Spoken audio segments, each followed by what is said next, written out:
Hello guys, আসসালামু আলাইকুম। Welcome to my channel. আজকে আমরা দেখব চিংড়ি মাছের মালাইকারি।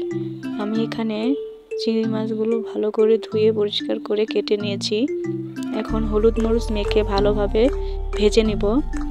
প্রথমে আমি 1 টেবিল চামচ হলুদের গুঁড়ো দিয়ে দিলাম, স্বাদ মতো লবণ দিয়ে দিলাম। এই দুইটা উপকরণ দিয়ে আমি মাছটা ভালোভাবে ভেজে নিব। মশলাটা এখন মেখে নিব। মাখানো হয়ে গেছে। এখন চুলায় একটা কড়াই বসিয়ে দিয়েছি। পরিমাণ মতো সয়াবিন তেল দিয়ে দিলাম। তেলটা গরম হয়ে গেছে। এখন মশলা মেখে রাখা চিংড়িগুলো দিয়ে দিলাম।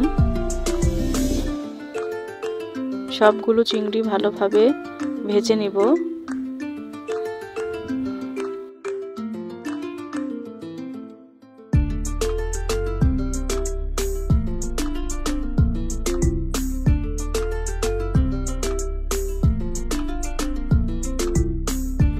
মাছটা নেড়ে চেড়ে ভালোভাবে লাল কালার করে ভেজে নিব।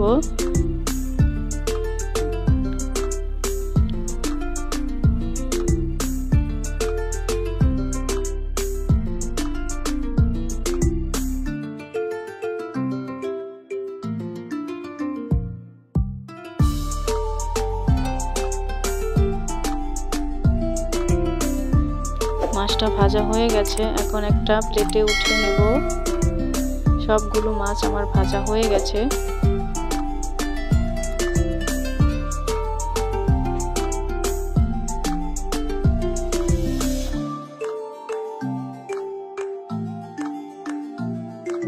এরকম লালচে কালার করে ভেজে নিয়েছি। এখন চুলায় একটা কড়াই বসিয়ে দিয়েছি।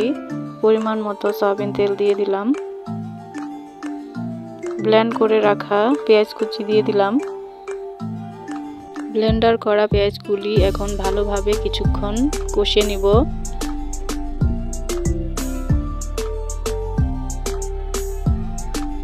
ভালো মতো ভাজতে হবে, না হলে পেঁয়াজের কাঁচা স্মেলটা ভালো লাগবে না।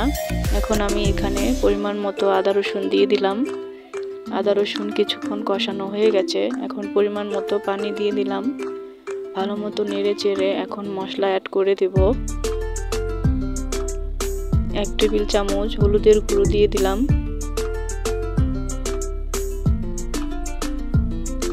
2 টেবিল চামচ মরিচের গুঁড়ো দিয়ে দিলাম।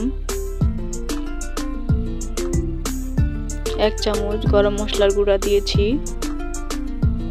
স্বাদ মতো লবণ দিয়ে দিলাম। মশলাগুলো এখন ভালোভাবে কিছুক্ষণ কষিয়ে নেব।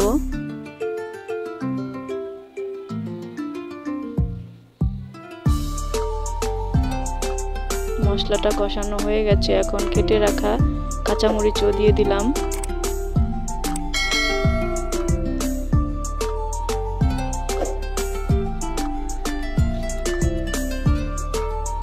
পরিমাণ মতো গরুর দুধও দিয়ে দিলাম। এখন ভালোভাবে নেড়ে চেড়ে আরো কিছুক্ষণ জাল করে নিব।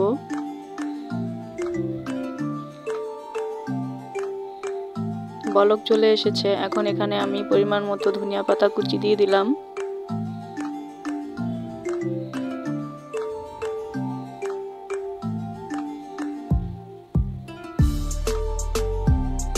আরো 5-6 মিনিট জাল করা হয়ে গেছে। এখন আমি ভেজে রাখা চিংড়ি মাছগুলো দিয়ে দিলাম।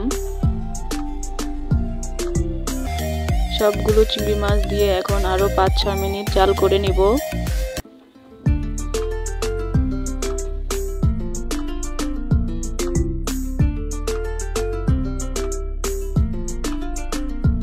আমার চিংড়ি মাছের মালাইকারির রেসিপি হয়ে গেছে। চুলা থেকে নামিয়ে নিয়েছি। আমার এই ভিডিওটা আপনাদের ভালো লাগলে লাইক, কমেন্ট, সাবস্ক্রাইব করে দিন।